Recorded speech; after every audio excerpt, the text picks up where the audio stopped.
네, 안녕하십니까 여러분. 머니빌TV의 문화일보 야구기자 정세영입니다. 옆에는 네, 안녕하세요. 스포츠월드 이혜진 기자입니다. 그렇습니다. 이번에 머니볼TV에서는 각 팀의 전력 분석 시간을 좀 준비를 했는데요.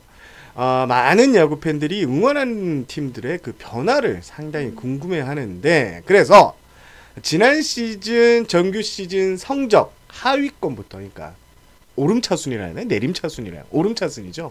끝에서부터 전력 분석에 들어가 보도록 하겠습니다. 그래서 오늘은 이혜진 기자의 담당 구단 좋습니다. SK예요, 롯데예요? 오름차순이라고 하시면은 네. 오름차순이라 네. 하면 네. 롯데겠죠? 네. 자, 롯데가 지난해 참담한 성적을 남겼습니다. 그리고 비시즌 동안 대대적인 팀 개편을 했는데, 일단 성민규 단장, 저보다 나이가 어려요. 예. 성민규 단장을 영입한 것이 가장 큰 변화. 그리고 올겨울에 가장 롯데 유행어 뭐죠? 프로세스. 자, 롯데 시즌 밑그림이 잘 그려지고 있는지 좀 점검을 하고 해보겠습니다. 일단 비시즌 동안 가장 바빴던 팀이 아닌가 싶어요. 그렇죠. 일단 스토브 리그로 한정을 한다고 하면은 전력 보강도 가장 좀 적극적으로 이루어진 팀이 아닌가 맞죠. 싶습니다. 네. 지금 사진에서 보는 것처럼 가장 대표적인 게 안치홍 선수의 FA 영입이었죠. 어떤 영입 자체도 굉장히 놀라웠지만 방식이나 어떤 계약 조건들에서도 굉장히 파격적이었던 걸로 기억이 납니다. 그렇죠. 그냥 우리가 흔히 생각했을 때 뭐 4년에 매덕 이랬는데 여기는 2년 뒤에 다시 FA를 선언할 수 있는 그거를 주는 거죠. 예, 그렇죠. 네. 좀 이색적인, 특히 그 성민규 단장이 저 메이저리그 시카고컵 스카우트 팀장 출신인가요? 하여튼 스카우트 출신으로서 좀 이렇게 선진 그 기법, 계약 기법들을 좀 활용한 게 눈길을 끌었습니다. 그리고 또 롯데는 또 어떤 선수들이 좀 보강이 됐죠? 일단 가장 대표적으로 취약점으로 여겨졌던 부분이죠. 포수 부분에 대한 전력 보강이 이루어졌는데요. 맞아요. 그 트레이드를 통해서 하나와 그 트레이드를 통해서 지성준 선수를 영입을 했습니다. 또 그렇습니다. 네, 그리고 이제 외국인 선수들이 모두 바뀌었습니다. 네, 브룩스 레일리가 오랫동안 장수 외인으로 활동을 하셨는데, 예. 근데 이제는 댄 스트레일리, 에드리안 샘슨이 외인 원투 펀치로 활용을 하시고, 그다음에 딕슨 마차도가 내야수로 또 뛰게 됩니다. 지성준 선수 같은 경우에는 이거는 진짜 깜짝 트레이드였죠. 왜냐하면 2차 드래프트에서 모두가 예상한 그쵸. KT의 이해창 선수가 있었기 때문에 할 것이다라고 그쵸. 했는데 그걸 선택을 안 했어요. 바로 다음 날이었어요. 그렇죠. 그래서 이제 유행어 아닌 유행어가 다 생각이 있구나. 그렇지. 그렇지. 네. 이게 기생충에 나오는 그쵸, 영화 그쵸. 기생충에 네, 나오는. 롯데는 다 생각이 있었다. 그래서 성민규 단장이 상당히 주목을 받으면서 성민규 단장이 뭐 이번 겨울에 보니까 뭐 각종 우리 머니볼에도 전화 통화를 했고 또 뭐 저기 핵인싸 부장님께서 진행하시는 거기도 나가시고 뭐 여러 군데 매스컴에도 활발하게 진출하시는 이런 눈길을 끕니다. 일단 눈길을 끄는 게 안치홍 선수예요. 안치홍 선수의 영입 효과 이혜진 기자는 얼마나 있다고 보세요? 저는 굉장히 많을 거라고 생각을 하는데 기본적으로 롯데 약점 중에 하나가 내야 센터진이었어요. 이 부분에 대해서 사실 롯데 같은 경우에는 전반적으로 봤을 때 타선이 굉장히 좋은 팀이잖아요. 그래요. 근데 물론 작년에는 그런 어떤 장점이 많이 발휘되지 않았다고 가정을 했을 때 수비적인 부분에서는 꾸준히 약간 약점인 부분이 언급이 됐었어요. 그 부분을 좀 전면적으로 좀 고치려던 그런 어떤 시도가 엿보이거든요. 일단 딕슨 마차도라는 외인 선수를 이 선수가 또 수비에 굉장히 뛰어나다는 평가를 받는 선수잖아요. 네. 이 선수와 그 다음에 이제 안치홍 선수가 키스톤이 새롭게 꾸려졌고 그다음에 포수가 바뀌었고 그 다음에 지금 중견수 자리에서도 지금 새롭게 경쟁 체제로 지금 가고 있거든요. 그러니까 완전 센터 라인이 전부 다 바뀌었다고 봐도 과언이 아닌. 거기에 내야에도 일루수 자리도 사실 전준우 선수가 이제 그쵸. 내년 시즌 올 시즌 주전 일루수 자리를 쓸 텐데 그것도 좀 눈길을 끄는 거고. 근데 안치홍 선수가 수비가 좀 수비 스탯이 좀 떨어진다 그런 얘기도 있잖아요. 그거에 대한 롯데는 걱정을 안 해요? 그런 걱정은 많이 안 하고 일단은 사실은 조금 더 부각된 거는 타격 부분이기는 했습니다. 어떤 타격 생산 능력에 대해서 팀 그 유격수였죠. 유격수로서 리그에서 거의 상위 X급이다라고 평가를 하셨고 그 다음에 이제 지난 한 2년간 약간 수비 스탯이 떨어졌던 부분에서는 이제 벌크업이 좀 잘못됐던 부분을 원인으로 그래요. 꼽혔고 그 다음에 저 사진도 보면은 굉장히 많이 사진이 작년보다 그래요? 많이 빠졌는데 확대를 해볼까요? 예. 이것보다 더 많이 현재는 많이 캠프지에서 아무래도 체중을 감량한 걸로 알고 있습니다. 그래요.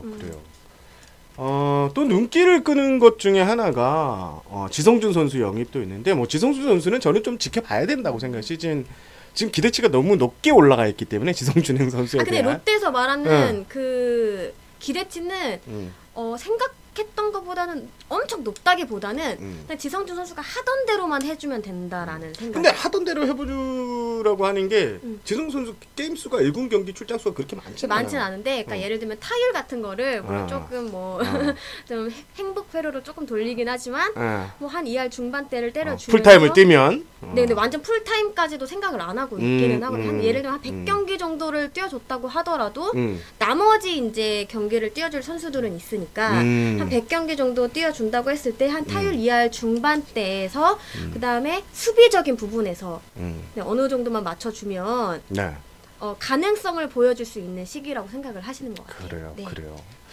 자, 일단 롯데는 뭐 지금 뭐 외국인 선수 얘기는 좀 뒤에서 할 거고요. 일단 롯데의 가장 큰 문제점 중에 하나가 결국에는 저는 올 시즌 선발진 마운드라고 생각하는데 일단 마운드에서는 뭔가 이제 변수가 많을 것 같아요. 너무 많았습니다. 그렇죠. 네. 새로 들어온 선수 중에 또 뭐 새로 들어온다는 표현을 써야 될지 모르겠지만 노경훈 선수가 그냥 1년을 쉬었지만 결과적으로 롯데 유니폼을 다시 입고 4선발 자리를 들어가게 됩니다. 롯데 선발 마운드는 이혜진 기자는 또 어떻게 봐요? 변수가 많은 건 확실하다고 생각을 합니다. 일단 뭐 외인 선수들의 얘기는 이따가 하신다고 하셨지만 외인 두 분께서 굉장히 커리어적으로 굉장히 뛰어난 선수들이기는 그렇죠. 한데 이 선수가 얼마나 빠르게 이 리그에 적응을 하냐가 일단 있겠죠. 그다음에 두 선수 그리고 조금 더 범위를 넓혔을 때 외인 타자까지도 모두 새 선수란 말이에요. 그렇죠. 그러니까 기존의 선수가 약간 중심을 잡아주지 못하는 상황이에요. 만약에 어떤 변수가 생겼다고 했을 때 그런 부분에서 레일리 선수를 좀 기다렸을 수도 있을 것 같았는데 그러니까. 그 부분이 안 되면서 모두가 새로운 선수가 됐잖아요. 이게 어떻게 보면은 도전이 될 수도 있다고 생각은 해요. 물론 뭐 좋은 의미에서는 분명히 새 선수가 시너지 효과를 해서 빵 터질 수도 있지만 네. 뭐 조금 늦게 더딘 만약에 적응을 하신다고 하면 분명히 큰 좀 타격이 있을 것 같고 아무래도 3선발에는 박세웅 선수, 4선발에는 노경은 선수가 있을 것으로 예상을 하는데 아무래도 노경은 선수 같은 경우에는 이 선수가 어떤 뭐 10승 이상을 해준다, 뭘 해준다 이런 어떤 기록적인 부분도 뭐 분명 기대치가 있겠지만 그렇죠? 그것보다는 아까도 얘기했다시피 아무래도 이제 마운드의 중심을 잡아줄 사람이 지금 많지가 않잖아요. 네. 그런 부분에서 노경은 선수의 경험을 롯데는 굉장히 높게 평가하고 있다고 생각을 하고 있습니다. 저는. 박세웅 선수 같은 경우는 최근에 이제 부상을 좀 달고 산다 이런 느낌이 좀 있었는데 지금 올해는 건강 상태는 괜찮나 보네요. 일단 작년에 이제 복귀를 하고 이후에 정말 아프지 않았다고 해요. 그래서 실제로 구속도 많이 올랐어요. 회복이 많이 됐습니다. 네. 이 부분에 대해서 선수 스스로 자신감이 굉장히 많이 있는 것 같더라고요. 네. 그래서 본인도 이제는 정말 보여주고 싶다. 네. 팬들이 얼마나 오랫동안 기다렸는지 알기 때문에 그 부분에 대해서 자신감을 가지고 좀 임할 것 같습니다. 일단 행복 회로를 돌려보면 외국인 투수 둘이 뭐 한 20승을 해준다 미니멈으로 박세웅 선수도 10승을 해본 전력이 있죠. 경력이 있을 거예요. 노경훈 선수도 마찬가지 10승 투수. 일단 1선발부터 4선발까지 제대로 돌아가게 되면 지난해 참담한 성적을 남긴 롯데 마운드 그리고 롯데 팀 성적 올해는 반등 가능성이 조금은 있어 보이는 조금이라는 표현을 써서 죄송한데 하여튼 반등 가능성이 있는 그런 분위기는 좀 희망 시나리오는 좀 많이 보이네요. 일단 저는 가장 큰 희망 시나리오라고 하면 물론 행복회로가 그대로 이제 어느 정도 적용이 됐을 때의 얘기지만 작년 롯데 마운드 같은 경우는 계산이 잘 안 섰어요. 사실 레일리죠. 이게 가장 커요. 그렇죠. 이게 가장 큰데 맞아요. 올해는 그 부분이 어느 정도만 그리고 이제 어떤 수비적인 면에서 폭투라든지 와일드 그런 모습이 많이 안 나온다면 그 점에서는 분명히 조금 기대해 볼 수 있는 효과가 있지 않을까 생각은 하는데 또 선발 쪽만 문제가 있는 게 아니잖아요. 그렇죠. 불펜도. 네, 불펜 쪽이 문제라고 하긴 좀 그렇지만 변화가 있잖아요. 그렇죠. 선수가 일단 일단 빠졌죠. 그게 네. 굉장히 크다고 생각을 하거든요. 그동안에 어쨌든 몇 년간 팀의 마무리를 맡은 마무리 역할을 했던 사람이 자리를 비웠단 말이죠. 그리고 이제 물론 뭐 새로운 마무리로 김원중 선수가 1 후보로 가장 첫 번째 후보로 거론되고 있기는 한데 이 선수가 또 얼마나 빠르게 그렇죠. 적응을 하고 자리를 꿰차느냐 이것도 굉장히 관전 포인트 중에 하나가 될 것 같습니다. 마무리는 진짜 쉽게 키우지를 못해요. SK도 그 많은 제가 SK 담당을 오래 해서 그 많은 이해진 기도 잘 알 거예요. 그 많은 시행착오 속에서 결국 이제 하지훈이라는 이 걸출한 기량을 가진 선수가 나와서 지난해는 마무리 걱정을 안 했지만 계속 뭐 박정배 선수도 했다가 서진용 선수도 했다가 이게 계속 틀려졌거든요. 뭐 NC도 마찬가지고 NC가 초반에 좀 자리를 잡지 못했을 때도 결국 마무리의 문제점. 삼성이 막판에 그러니까 삼성 안주가 무너졌던 이유도 결국에는 마무리가 오승환 선수가 나간 다음에 이 확실한 마무리가 있었던 팀이 그 마무리 공백이 없다는 게 이게 엄청난 팀으로서는 부담이 될 수 있으니까 김원중 선수. 근데 김원중 선수 머리를 많이 길었대요. 제가 사진을 보니까 여기 있다. 머리 그렇죠. 약간 무슨 삼손 느낌이네. 예? 원체 또 잘생겼는데 저렇게 머리까지 기니까 이따가 이 김하진 기자한테 전화 연결해서 물어볼 텐데 김하진 기자가 또 김원중 선수를 애지중지를 하더라고요. 맞아요? 노코멘트 하시려고 그렇습니다. 외국인 선수 얘기도 잠깐 해야 될 것 같은데 자 댄 스틸레일리는 아주 좀 기대가 커요. 저도 이 선수가 이제 뭐 빅리그 경력도 꽤 되고 그죠? 뭐 156경기 나왔다는데 뭐 통상 성적 이거야 뭐 지금 뭐 잠깐만 언급해주면 뭐 44승 40배 평균 자책점은 4.56 그리고 2013년과 2012년 10승. 그러니까 빅리그에서 두 자릿수 승수를 거뒀던 투수. 아니 3번이네요. 그러네요. 2016년도에 14승. 거물이네요. 거물.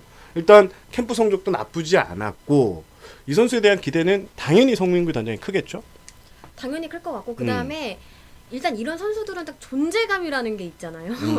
일단 캠프에서도 그런 것들을 조금씩 엿보이더라고요. 제가 빅리거? 네, 가진 않았는데 이 선수의 어떤 훈련 방식이나 그다음에 뭐 공을 던지는 방법 이런 거에 대해서도 굉장히 좀 위에 있는 선수가 많이 동료들을 가르쳐주는 게 굉장히 효과적이잖아요. 그렇죠. 그런 모습들을 되게 많이 보여주고 있다고 들었고 아무래도 이제 좀 빅리그 경험이 많다 보니까 그 자신의 루틴도 확실하게 지켜나가는 이런 모습들도 다른 선수들이 보고 좀 많이 보고 배우는 것 같더라고요. 댄 스틸레일리 선수는 뭐 구속이 좀 빠른 유형이에요? 아니면 좀 땅볼 유도가 많은 유형? 좀 어때요? 저는 일단은 구종이 다양한 걸로 일단은 그래요. 들었거든요. 뭐 저도 그 얘기를 들었는데 150 뭐 중반 후반을 던진다 이런 것까지는 아니지만 일단 기본적으로 직구가 좋고 일단 좋고 거기에다가 다양한 볼 배합과 그다음에 이제 상대와의 이런 수싸움을 할 수 있는 것을 굉장히 좀 뛰어나다고 그러니까. 들었습니다. 샘슨 선수는 어때요? 좀 샘슨 선수는 기사도 많이 안 나왔더라고요. 스트레일리에 비해서. 아무래도 이제 스트레일리 선수가 좀 전면에서 구하게 되는. 그렇죠. 네. 근데 얼마 전 뭐 청백전에서도 두 분께서 다 3이닝 무실점을 막았는데 그래요? 샘슨 선수 같은 경우는 제가 알기로 거의 아무도 출루를 시키지 않았을 정도로 3이닝이지만 굉장히 좀 강한 모습을 보여줬다고 알고 있습니다. 네. 이 선수도 기대를 해볼 만한 것 같습니다. 그래요. 그리고 아까 마차도 선수 얘기를 해줬지만 유격수로 올 시즌 유격수로 뛰게 되고 수비형 이루수 네. 마차도 네. 수비형이지만 이게 반전 좀 장타력이 좀 있다는 그런 얘기도 있대요. 그러니까 원래 너무 수비형이다 이런 말을 좀 많이 하다 보니까 본인도 이거에 대해서 좀 넘어서고 싶은 마음이 있는 것 같더라고요. 인터뷰들을 좀 보고 하니까. 그렇죠. 그리고 제가 이제 살짝 인터뷰를 요청했을 때도 딱 어느 딱 부분에 딱 포커스를 맞춰서 내가 여기를 잘한다고 어필하고 싶지 않다. 나는 공수주 다 준비하고 이거는 결과로서 얘기를 해야 된다라고 얘기를 했는데 실제로 뭐 캠프에서도 그 장타를 2번이나 터트리시는 등 고작 2번? 근데 홈런이 2번인 거는 그렇죠. 그래도 좀 눈에 띌 만한 일이 아닌가. 왜냐면 이 선수가 아무래도 너무 수비형이라고 항상 부름을 받았던 선수이기 때문에. 그렇죠. 네. 또 수비형이라는 얘기를 진짜 많이 본 것 같아요. 기사에도 그렇고. 그렇죠. 그리고 사실 롯데가 이 선수에게 당장 장타를 쳐달라 이런 그렇죠. 건 아니거든요. 그러니까 조금 더 그런 면에서 어쩌면 좀 마음 편하게 할 수도 있다는 생각이 저는 또 역으로 들기도 했습니다. 제가 듣기로는 이 세 명의 선수 모두 인성은 상당히 좋다는 평가가 있더라고요. 이렇게 막 좀 돌발행, 아니, 그러니까 성격이 막 급해가지고 이런 모습은 좀 없는, 지향하는 그런 외국인 선수라는 얘기가 있던데, 롯데 외국인, 예. 올해는 좀 달라야죠. 그러죠? 달라야죠. 예, 달라야죠. 계속 롯데가 지금 외국인 용병 용사, 그러니까 외국인 선수 용사가 다 실패했잖아요, 사실. 썩 뭐 성공했다는. 그래서 장소에는 있었으니까 이렇게 그렇죠. 완전히 예. 실패했다고 보기는 뭐하지만 예. 일단 계속 많이 바뀌었으니까. 예. 예, 그러니까. 그리고 이혜진 기자가 뭐 이번 캠프에서 가장 주목하는 선수 또 누구 한 명 꼽아줄 수 있어요? 아, 그러니까 이번 시즌을 앞두고. 이번 시즌을 앞두고 롯데 선수들 가운데서 가장 주목할 만한 선수가 있느냐 이런 질문이시죠? 정리까지 해주시고 좋네요. 저는 아까도 살짝 언급을 했다시피 또 가장 기대가 되는 또 선수가 김원중 선수입니다. 김원중. 네, 이 선수의 구속이나 어떤 스타일, 구질 이런 거를 한번 다 확인을 했었는데 전혀 뭐 마무리에 손색이 없어요. 근데 그래요? 네. 이거를 얼마나 잘 살릴지는 이제 본인의 것이죠. 이 선수 그러네요. 같은 경우에는 제가 한번 기사를 쓰긴 써서 좀 뒷북일 수 있지만 이 선수 같은 경우에는 직구 평균 회전수가 좋은 편이에요. 네, 평균 회전수가 2,400이 넘어가고 회전수도 2,600이 넘어간단 말이에요. 이런 경우의 유형이 하재훈 선수나 키움의 조상우 선수나 LG의 고우석 선수나 기아의 문경찬 선수가 이런 유형이에요. 그래서 이런 선수들은 직구 구사 비율이 70%가 넘어요. 그러니까 직구를 계속 던지는 걸 알면서도 언터처블 못 건드렸다. 그런데 김원중 선수의 직구 구위가 그 정도였나? 근데 김원중 선수 같은 경우는 그렇게까지 많이 안 던졌어요. 네. 선발을 하다 보니까. 네. 뭐 작년에 회전수나 뭐 그런 거는 괜찮았지만 한 50% 초반에 불과했거든요. 아무래도 이제 완급 조절이라는 거를 항상 신경 써야 되는 자리이기 그렇죠. 때문에 그렇죠. 아무래도 이제 좀 다양한 패턴 구사를 하려고 했던 것 같은데 그 직구가 좋으니까 이거를 최대한 살리는 방향으로 간다고 하면은 조금 더 이 선수에게도 좀 유리한 부분이 있지 않을까? 그리고 이 선수가 사실 뭐 변화구나 아니면 패턴 같은 게 조금 단조롭다 이런 또 얘기도 살짝 있었어요. 근데 이 부분이 만약에 이제 마무리로 가서 그렇지. 딱 상관없어요. 밀어붙이는 구위만 있으면 돼요. 네, 제구와 그러면은 구위. 오히려 더 이러한 부분들이 더 상쇄될 수 있다라는 그러게요. 데이터 분석은 있는데 데이터에 나오지 네. 않는 것들이 있잖아요. 이거 열어봐야지 이제. 네, 잘 데이터에 나오지 익었나. 않는 부분이 있습니다. 요리 재료는 잘 넣었어. 끓기만 끓는데 먹었는데 이게 간이 네, 안 맞을 수도 선수의 있고. 멘탈, 그렇죠. 신장, 네. 그리고 이제 나머지 선수들이 얼마나 수비적으로 도와주느냐, 그렇죠. 뭐 이런 여러 가지의 것들이 네, 이 선수의 어떤 네, 방향을 좀 결정해주지 않을까라는 생각을 하고 있습니다. 그래요. 저도 김원중 선수가 올해 롯데 성적을 지난해보다는 잘하겠지. 롯데는. 하지만 롯데가 5강 이상의 전력으로 좀 유지를 하려면 노리려면 김원중 선수가 뒷문을 든든하게 지켜주느냐 그렇지 않느냐에 따라서 롯데의 성패가 달려있다 라고 생각을 했는데 이혜진 기자의 말을 듣고 보니까 아주 딱 정리가 되네요. 그죠? 자, 슬슬 롯데 이야기를 마무리를 해야 될 텐데 좀 자세한 얘기 들어봐야 되지 않겠습니까? 그래야죠. 일단 우리 김하진 기자 저희 공식 롯데 담당 기자죠. 머니볼 TV에서 김하진 기자 전화해가지고 제가 한번 물어보겠습니다. 롯데 담당 기자에게 묻는 2020 롯데 자이언트 2020 롯데 자이언츠란. 그렇습니다. 예, 안녕하세요. 김하진 기자님. 네, 안녕하세요. 네, 요즘 별탈 없이 지내고 계시죠? 네, 조용히 사회적 거리두기를 실천하고 있습니다. 그러면 지금은 집이겠네요? 네. 그렇습니다. 요즘 스포츠 경향 소속이죠?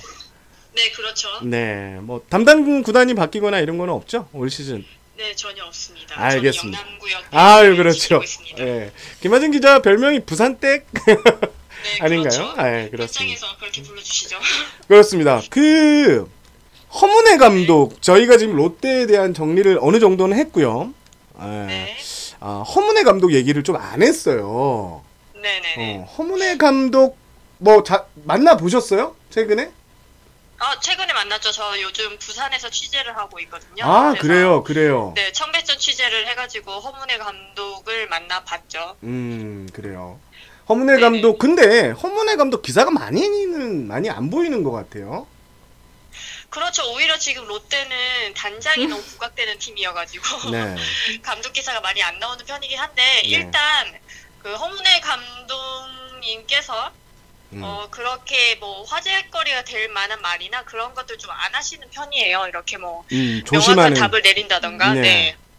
뭐 이렇게 질문을 하면은 명확한 답을 내린다던가 이런 거 없이 아직 경쟁 중이다. 아직은 뭐 정해지지 않았다. 이런 식으로 얘기를 하셔서 네. 근데 실제로 그렇게 얘기를 해서 시너지 효과를 좀 기대하고 있는 것 같기도 하고요. 네. 또한 아직은 뭐 시즌 시작되지도 않았는데 또 이렇게 명확하게 짓는 것은 또 선수들에게 의욕을 떨어뜨릴 수도 있으니까 약간 그런 의도가 있는 것 같기도 하고 또한 그 말수가 좀 적은 편이어서 이렇게 말을 많이 해서 이렇게 미리미리 계획을 다 얘기하기보다는 좀 네. 행동으로 실천하는 타입이신 것 같아요.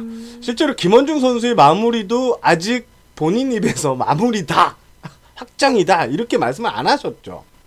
네, 그거에 대해서는 정확한 워딩이 본인이 보여줘야 한다라고 얘기를 했었거든요. 그래요. 그래서 지금 후보로는 누가 있느냐라고 그렇게 정확히 또 이렇게 짚어서 물어봤더니 중간개투들이 할 것이다라고 이렇게 애들을 얘기를 했었는데 네. 지금 현재 상으로는 김원주 선수가 가장 그 마무리 후보에서 앞서 있는 것은 사실이긴 하지만은 박시영 선수가 의외로 지금 청백전을 봤을 때 그래요. 컨디션이 정말 좋더라고요. 네. 박시영 선수나 좀 경험 있었던 구승민 선수 같은 그런 선수들이 후보긴 한데 이 중에서 정말 누군가 보여주는 투수가 마무리 투수를 꿰찰 것으로 보입니다. 저희는 참고로 김원중을 마무리로 그냥 다 얘기를 했습니다. 네네네. 네, 참고해서 아마도 그런 확률이 높은 것 같아요. 그렇습니다. 이혜진 기자는 뭐 궁금한 거 있어요? 선배 지금 김하진 기자 갑자기 사진을 띄워놨어요. 인사도 그래서- 안 아, 네, 해주시고. 제 사진. 네네. 네, 마스크 쓴 사진인데 그 마스크 네. 쓴 사진을 보더니 이혜진 기자가 잠시 놀라는 선배를 봐서 놀란 거예요? 아니면 마스크에 놀란 거예요? 아니 이렇게 몰아가시네요. 원래 이런 거예요. 예. 일단 롯데 같은 경우에는 아까 선배랑도 얘기를 했는데 키플레이어가 참 중요할 것 같다 이런 얘기를 했었거든요. 혹시 한 명 정도만 딱 꼽는다면 선배가 생각하시는 이제 키플레이어는 어떤 분이실지 좀 궁금합니다. 네, 일단 투수에서는 박세웅 선수를 저는 키플레이어로 꼽고 싶은데요. 네. 네. 일단은 뭐 3선발의 역할을 노경호 선수가 한다는 전제 하에 예. 박세웅 선수가 뭐 4선발의 역할을 할 것 같은데 박세웅 선수가 역할이 중요한 게 박세웅 선수는 노경호 선수와는 달리 또 지난해 또 시즌을 소화했던 선수고 또 꾸준히 시즌을 뛰었던 선수잖아요.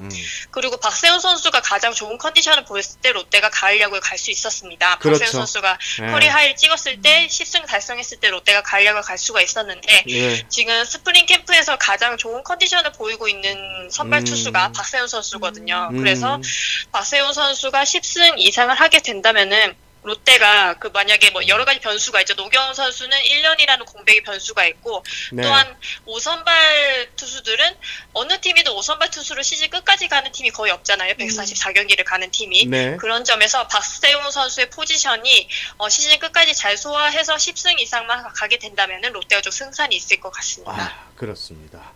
오늘 김하진 기자한테 사전에 제가 이렇게 얘기해서 짧게 질문하고 짧게 끝내는데 가장 중요한 거 지금 저희도 안 했는데 일단 네. 자 그래서 롯데는 이번 시즌 순위를 얼마나 끌어올릴 수 있을까요? 일단 저는 지난해보다는 무조건 나으니까 네. 올라갈 것 같은데 김하진 기자 행복 쪽인가요? 아니면은 저? 우울 쪽인가요? 저는 뭐 행복적으로 갈 가능성이 높다 이렇게 판단하고 싶은데 일단 김하진 기자의 얘기를 듣고 네. 정세영 기자 그리고 이혜진 기자의 순위까지 한번 들어보는 시간을 갖죠. 제가 행복 회로를 돌려본다면은 행복의 도를 6위라고 생각합니다. 6위. 6위. 그래도 5강은 안 네. 되네요. 네, 그래도 5강 팀들 중에 뭐 크게 전력이 엄청나게 떨어지거나 하는 팀들이 거의 없기 때문에 롯데가 단호하게 전력 보강을 또 엄청나게 뭐 FA의 개혁 FA를 영입해서 전력 보강을 한 것이 아니고 여러모로 전력 보강을 하긴 했지만은 네. 5강에는 미치지 못하지만은 그래도 5강 언저리에서 2021년을 향한 다음 희망을 주는 순위는 6위라고 생각을 합니다. 그래요. 5강을 6위로 평가하는 가장 큰 이유 있을까요? 6위로 평가하는 큰 이유요? 네. 어느 포인트가 이제 약점이 있다고 보니까 아까 뭐 5강 전력이 다른 구단들하고 비교한 게 말고 한 포인트만 좀 찝어주시면. 어떻게 보면은 롯데가 지금 아직까지 물음표를 가지고 있는 게 포수 문제는 전 아직도 가지고 있다고 생각을 하거든요. 그래서 그래요. 포수진이 지성주 선수 데리고 왔다고 해서 지성주 선수가 뭐 양의지 선수처럼 엄청나게 그 A급 선수가 아니고 다른 팀에 있던 백업 선수를 데리고 와서 그 부분을 채웠기 때문에 맞아요. 기존 뭐 전력들보다 낫다고 하긴 하지만은 기존 전력과 지금 경쟁을 하고 있는 상태고 지성준 선수가 그래서 포수진이 아직도 약한 부분이 없지 않아 있어서 이 부분에 있어서는 아직도 10개 구단에서는 조금 하위권이 생각하기 때문에 5강 팀들과도 견주어 봤을 때는 좀 롯데가 처져 있다고 생각을 해서 다른 긍정적인 요소들 다 합친 다음에 6위라는 순위가 될 것 같다는 생각이 듭니다. 알겠습니다. 근데 문득 네. 좀 궁금한 게 하나 있는데 3루는 네. 누가 보는 거예요? 지금? 올해. 3루는 지금 신봉기 선수와 한동희 선수가 경쟁을 하는 중입니다. 경쟁구도. 네. 그렇습니다. 그렇습니다. 그래서 김하진 기자는 6위를 예상했습니다. 네, 알겠습니다. 네, 알겠습니다. 전화 연결했고 저희 순위 전망하면 롯데 전문가 앞에서 물론 이혜진 기자도 담당이지만 제가 좀 그래서 일단 여기서 전화를 끊고 저 전화 이어가겠습니다. 김하진 기자 전화 감사하고요. 네. 예, 제가 쿠폰 하나 날려드릴게요. 아이고 감사합니다. 감사합니다. 감사합니다. 네. 그렇습니다. 김하진 기자는 6위를 예상했고, 자, 또 다른 롯데 담당 기자 이혜진 기자는 이게 처음에 하는 게 좋은 것 같습니다. 당신도 6위를 하려고 그랬어요? 그 정도로 생각을 했었거든요. 네. 근데 저는 뭐 다른 이유보다는 아까 선배가 초반에 말씀하신 거에 굉장히 저는 포커스를 좀 맞췄었어요. 제가 초반에 얘기한 상대적으로 생각을 했을 때 네. 다른 5팀보다 더 좋으냐. 네. 그렇죠. 이 부분에 대한 부분에서 좀 조금은 아직까지는 부족한 점이 있지 않나. 아무래도 좀 포지션 변경도 많았고 변수가 많은 만큼 물론 그래요. 더 하이로 갈 수도 있지만 일단 6위. 네. 이혜진 기자도 6위. 저는 중하위권으로 봤는데 일단 두 분이 6위 했으니까 저는 5강은 힘들 것 같아요. 진짜로. 한 7, 8위. 왜냐면 딱 하나만 정해 주세요. 7, 8위가 뭡니까? 저는 7위 가겠습니다. 7위, 오케이. 왜냐면 일단 마무리 포수 자리 지금 저도 마찬가지예요. 두 분 생각하고 마찬가지인 게 변수가 너무 큰 포지션이에요. 근데 이 변수가 여기가 가장 안정돼야 될 또 포지션이기도 하고 일단 롯데의 공격력은 확실히 지난해보다는 나아질 게 분명하고 그쵸. 선발 마운드도 어느 정도 기대감을 갖게 하는데 불펜 특히 포수 그리고 아까 3루 자리를 물어본 이유도 계속 지금 거기에 적임자가 안 나타나고 있죠. 네. 그 핫코너라고 하는데 거기에 대한 지금 아직 어떻게 구성될 건지 좀 봐야 되겠지만 여러 가지 중요 포지션 그리고 지금 센터 라인도 이혜진 기자하고 아까 방송 전에도 얘기를 했지만 변수가 저는 상당히 많더라고요. 이런 곳곳에서 변수가 있다는 점에서 롯데가 5강은 좀 힘들 것이다. 이렇게 예상을 합니다. 물론 저희가 이렇게 예상하면 보통 다 틀립니다. 그렇죠. 저희가 틀리기로 가장 유명한 또 예측 안 맞기로. 맞아요. 김하진 기자가 나를 계속 쳐다보는 것 같아서 빨리 지워야 되겠다. 짠. 자, 하여튼 롯데 얘기 2020년 시즌을 준비하는 롯데 얘기 해봤는데요. 오늘은 롯데 얘기 여기까지 하고 다음 이제 동영상에서는 또 다른 구단 얘기 시즌 전망도 해보도록 하겠습니다. 지금까지 들어주셔서 감사합니다. 저는 문화일보 야구 기자 정세영이었고요. 스포츠월드 이혜진 기자였습니다. 감사합니다. 감사합니다.